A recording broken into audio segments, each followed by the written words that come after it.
Hi everyone, it's Becky here. Welcome to another new video on my YouTube channel. It's almost 7 in the morning now and we're taking the ferry to Victoria on Vancouver Island. This time it's a beautiful morning and we're on the spirit of British Columbia. First of all, I'm gonna get breakfast. The weather is a little bit cloudy, but the sunrise is still really beautiful. And the waffles on BC ferries is actually really good. And I also got a cup of coffee, seeing the day opening right outside the ferry window as we enjoyed our breakfast and then later on the deck. After disembarking the ferry, we drove to the Oak Bay area of the Greater Victoria. So I studied at the University of Victoria for 4 years, about 10 years ago, and made several sketches at Oak Bay here. It's so nice to be back again after almost 10 years. So here I just attached the gooseneck tripod to the edge of the picnic table. I'm going to sketch the view in front of me, sketching from here all the way to the middle and to the left of the sea. I'm going to challenge myself to finish it in 1 hour of this panorama in front of me. It's a gorgeous sunny day and I feel so inspired. There's also a sense of nostalgia because I've sketched here many times as a student about 10 years ago. So I started with the contour outline of the little island there in the distance.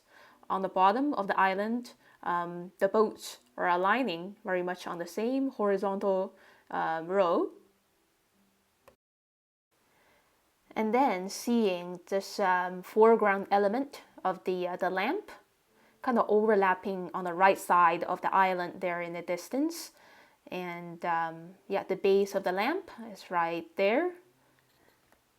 Now I'm starting to draw the trees in the distance behind the lamppost.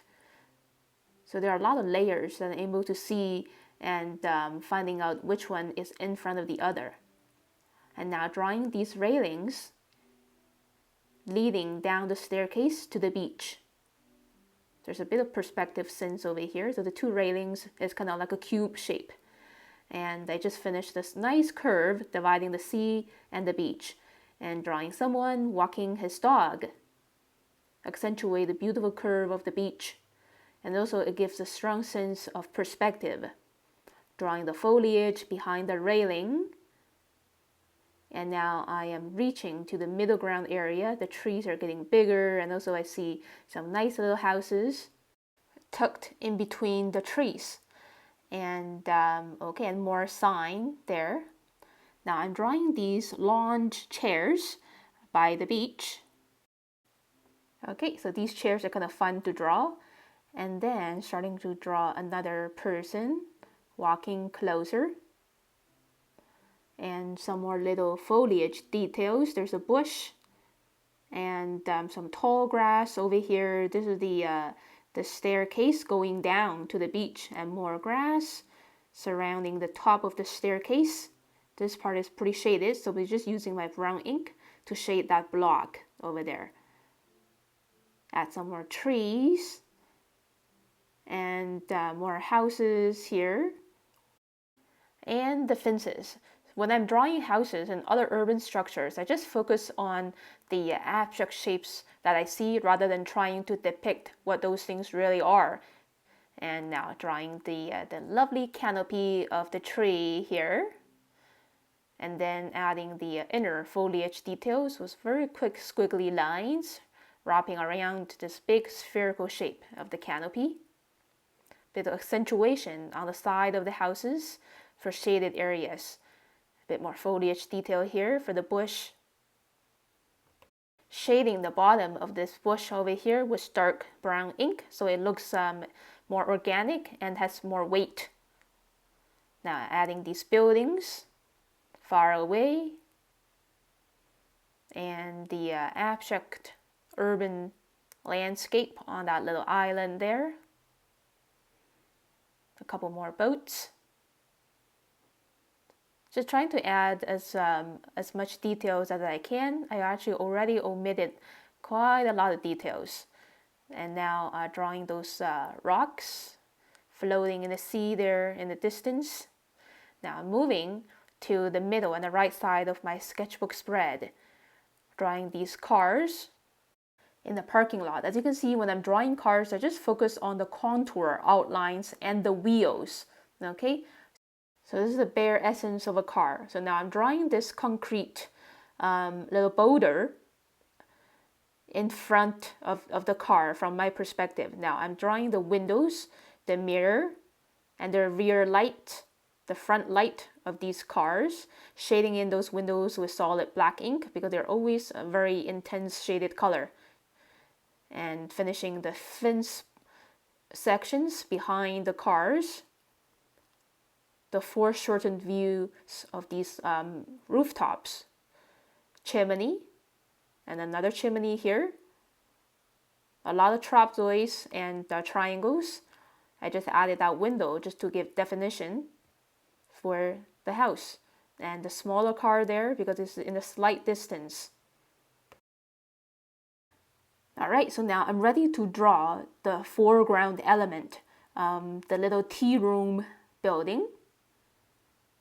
So kind of trying to finish this part of the house where it's how it's connected. So this is the rooftop area and the flower basket hanging on the eave. It's a slanting angle because now the cube shape is slanting to the other side. Drawing another flower basket and another one. They're getting a little bigger and bigger as they shift closer to me. Yeah, these dangling lines. So now I'm seeing this building as a gigantic cube shape. So these lines are slanting upwards and then downwards above my eye level. And then on the right side, there's a slope. So just paying attention to how those horizontal lines are going. Usually those lines above my eye level, they're going down.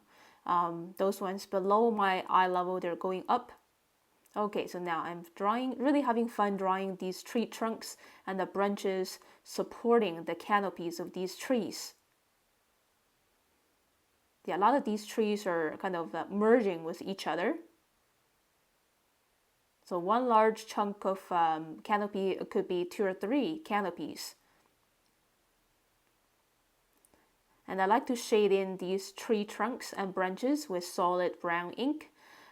Because when we're sketching, you can always shade in those areas that's dark brown or dark blue, dark purple with solid black or brown ink as you like, as well as these windows, just so there's more sense of depth in your sketch. And just adding these windows and the side door for this little tea house over here. And then accentuate the rooftop and the general contour outline so it stands up better from all the masses of details. Just added that chimney there. And shading in these window areas with interesting observational details. Now I'm starting to draw the trees here on the very right side. As I always mention when I'm doing urban sketching, I love including foliage to support all those human-made structures, giving more life to my urban sketches. Focusing on the contour outline of the canopy and then these puffy leaves. So these leaves are really huge. The tree trunk and the boughs are just so beautiful and delicate and full of spirit compared to most of the trees that we have here in Vancouver. So yeah, Victoria is a beautiful place.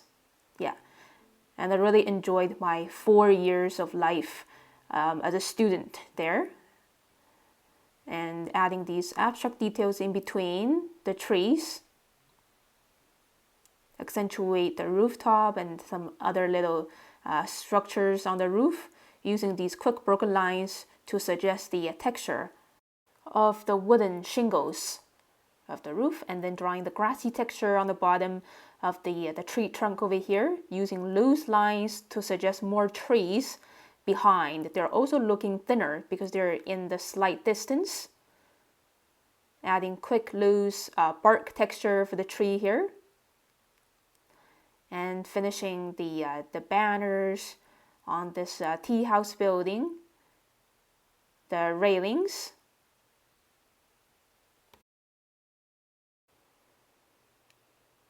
Yeah, and quickly summarize those details and drawing the rocks on this rocky fence. So a lot of interesting structures here. Nice combination of urban and nature elements. And now I am drawing this slope area. Yeah, so we're walking up the slope to the park in the back of the tea house. Quickly adding the grassy texture of the lawn area over here. Final polish, and then writing down the place, Oak Bay. Yeah, so this area has a lot of senior people living here. And specifically, this is the Willows Beach at Oak Bay. And it took me about 40 minutes to finish the drawing part. Looking around, the sunshine is amazing. And as usual, I got some people stopping by looking at what I'm doing. And now I'm ready to paint watercolors. Just kind of setting these things up around me. Starting with my large tip Holbein Water Brush to wet the sky area. And also putting on a tiny bit of lemon yellow and a little bit of yellow ochre for the bit of sunshine. The sky is, for me, it's never just pure a solid blue. There's always a slight bit of value transition. I'm using horizontal brush marks, applying this cerulean blue very loosely over the sky area. Having little traces of brush mark is actually good. It shows the liveliness of the sky, that the air is actually moving. Shifting the sketchbook a little bit so you can see I'm painting the right hand side page over here, filling all of these negative spaces in between the trees. Okay, and then coming back, I want to finish painting the blues first, shading these clouds close to the horizon here on the bottom of the sky using leftover bluish gray, which is a mixture of cobalt blue and a bit of royal purple. Now, I'm wetting the sea area with clear water as well as the land. Just glazing on an underpainting of yellow ochre to depict the sunshine, giving a really nice warmth on everything under it. Gonna let the yellow dry before adding any shadows and paint anything like the bushes and the cars. Now I am mixing cerulean blue with a little bit of hooker's green and also a little bit of lime green for this nice tropical color of the sea in the summer. Putting these bold brushstrokes of cobalt blue, to depict the lapping water. A lot of the waves are merging together there in the far distance. These ones here in the foreground, we could see the lapping water ripples in better details. And cobalt blue mixed in with a little bit of royal purple for a little bit more refining details for the sea. Okay, and I just wetted the foliage area of the little island there with clear water, punching on a mix of yellow ochre and lime green for the first layer, as well as these trees on the beach. So when we're painting foliage, as I always mention, it's always ideal to start with a yellow-green. And same for those trees in the distance. The ratio of lemon yellow or yellow ochre and the lime green is a little bit different from tree to tree. Yeah, same for these trees here. Higher ratio of lime green and a little bit of hooker's green for the right side of this canopy here because the sun was on the left. The right side of these canopies are more shaded. Using very loose and punchy brushstrokes. If you want to achieve a sense of flow and liveliness in your watercolor painting, you have to use a very juicy brush and get ready to take risks, merging several colors together, actually several values of that same color together. Mixing yellow ochre with a little bit of hooker's green, more intense hooker's green around the bottom of this canopy here for a bit of shade suggestion. So as you can see, every single brushstroke is of a slight different value of green, playing with the different ratios of a very limited color palette. Same for the lawn, hooker's green with a little bit of yellow ochre. As well, the flower baskets here, painting all the greens at the same time, and then cleaned my brush to paint these brown colors, which is burnt sienna mixed with a little bit of raw umber, as well as these tree trunks. They're having similar colors at the rooftops. Clean my brush and grab some cobalt blue mixed with cerulean and shade the right side of that building with a dark purple. We're always paying attention to those shaded areas with my observation and being aware of where the sun is. Grabbing some leftover grays and leftover browns, burnt sienna to paint the fences and the chimneys using the leftover gray. And it got a little windy, so I just used the elastic band to secure that page. Here I am, really enjoying my moment here, traveling down the memory lane, trying to remember my days as a student about 10 years ago. And now I'm shading even more of these trees' canopies using a more concentrated mix of hooker's green and a little bit of burnt sienna, focusing on the bottom and the right side of these trees because the sun is on the left. Okay, as well as here, you have to be really bold when you're trying to add contrast and to shade your things in your watercolors. This layer I'm adding on right now contains way less water compared to the previous layer. And also these abstract trees and bushes in between those gaps of the tree trunks. Now just grabbing some leftover blue to paint those houses there in the middle. Now I'm ready to shade the tree trunks here. This is a mix of burnt sienna with quite a lot of cobalt blue to get this dark sepia value, painting the dappled light and shadows on the tree trunk. Again, being aware that the sun is on the left. The right side of these tree trunks are shaded. The left side has a nice shiny border. Without adding this dark sepia, it's very hard to show the bright sunshine on those tree trunks. Okay, so just be really bold to get your shadows in. And quickly grabbing some red and magenta to paint these red flowers in the flower basket over here.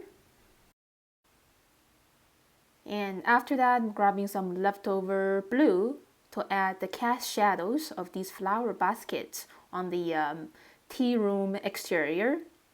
Some leftover browns to get more intense rocks painted. Strengthen some of the shadow areas like the tree trunks, as well as these greens for the foliage in the distance. Now, moving my sketchbook to the left side. Yeah, so these trees here on the left, they need more intensity of dark green shade. So again, just mixing burnt sienna into hooker's green, playing with the ratio so I get different intensities of green shades. Yeah, as well as the greeneries on the aisle here in the far distance. And it's okay to have a bit of traces of brush marks because we're actually trying to depict the rough texture of leaves on those canopies. Okay, and intensify these flower baskets with a little bit more magenta. Shade the fence there using leftover gray to color in the cars and their shadows on the bottom. More leftover grays to paint the shadow of the tea house over here on the walkway. Final polish. More little bit of shadows here and there. And don't forget this old-fashioned lamppost using the green and then leaving a tiny bit of white streak on the left side of the lamppost to show the metallic shine. Shadows for these people, the lamppost using leftover gray underneath the roofs.